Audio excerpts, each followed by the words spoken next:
दूसरा क्रंथियों 5 बाब 17 आयत। इसलिए अगर कोई मसीह में है तो वो नया मखलूक है, पुरानी चीजें जाती रहीं, देखो वो नई हो गई।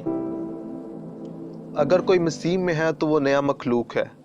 मसीहत में होना एक बात है, लेकिन मसीह में होना एक बिल्कुल दूसरी बात है। हो सकता है कि आपका ताल्लुक प्रोटेस्टेंट या रोमन कैथलिक तंजीम से हो, लेकिन फिर भी आप मसीह से बाहर हो। हत्ता कि मुमकिन है कि आपकी पैदाइश मसीही खानदान में हुई हो, लेकिन फिर भी आप मसीह में ना हो। हमारे मुल्क में 2 किस्म के लोग हैं। एक किस्म के वो हैं जो यहाँ पैदा हुए, इसलिए वो इस मुल्क के शहरी हैं। वो मुल्क के किसी भी हिस्से में घर खरीद सकते हैं और जायदाद रख सकते हैं। वो मुल्क के बाशिंदे होने की हैसियत से इलेक्शन के वक्त वोट भी डाल सकते हैं और अपने कानूनी हकूक़ का मुतालबा कर सकते हैं।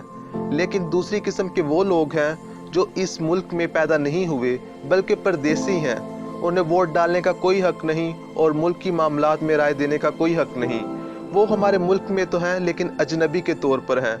इसी तरह मसीहत में भी 2 किस्म के लोग हैं। एक किस्म उनकी है जो मसीह में नए सिरे से पैदा हो चुके हैं और आसमानी बादशाही के शहरी बन चुके हैं। इफिसियों 2 बाब 19 और 20 आयत। बस अब तुम परदेसी और मुसाफिर नहीं रहे, बल्कि मुकद्दसों के हम वतन और खुदा के घराने के हो गए, और रसूलों और नबियों की नींव पर, जिसके कोने के सिरे का पत्थर खुद मसीह यस्सु है, तामीर किए गए हो। और दूसरे बहुत से नामी मसीही हैं जो कि अभी तक पुराने मखलूक हैं और पुरानी गुनाहलुदा शहवानी और बद अखलाक जिंदगी बसर करते हैं। लेकिन बाइबल फरमाती है कि वो शख्स जो मसीह में है वो नया मखलूक है।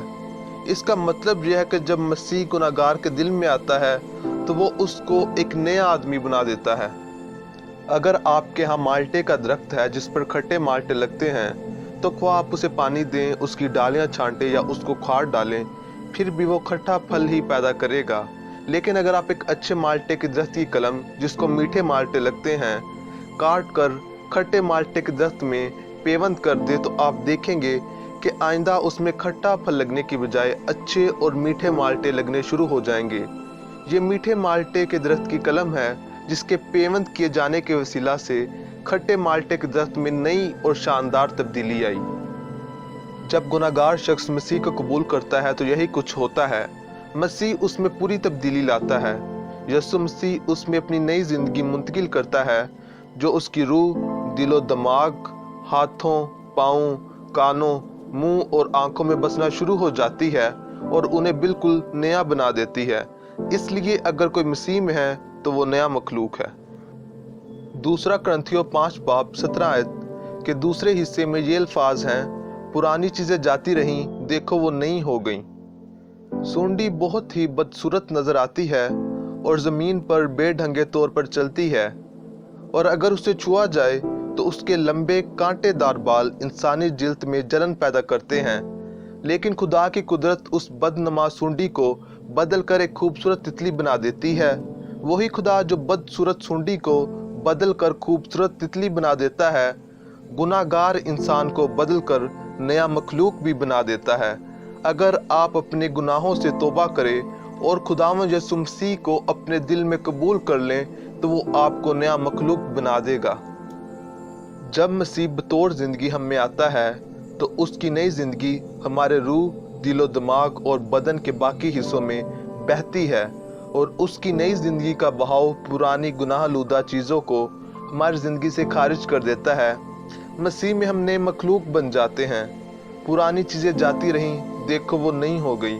हमारी मुर्दा रूह जिंदा रूह बन जाती है और पुराना दिल नया दिल बन जाता है। हमारी बिगड़ी हुई अकल नई अकल बन जाती है। वो मुंह जो पहले बेहुदा गानों से भरा हुआ था, अब नए रूहानी गीतों से भर जाता है। हमारे पाँव जो पहले सिनेमा घरों, नाच घरों, जुए के अड्डों और गंदे क्लबों की तरफ बढ़ते थे, बदल जाते हैं और हम नई जिंदगी में चलना शुरू हो जाते हैं। हमारी गुफ्तगू जो तल्ख थी अब पुरफजल और नमकीन बन जाती है। हमारे कान जो पहले दुनियावी गुफ्तगू, दुनियावी गानों और दुनियावी बातों के लिए खुले थे, ऐसी चीज़ों के लिए बंद हो जाते हैं। देखो सब चीज़ें नई हो गई।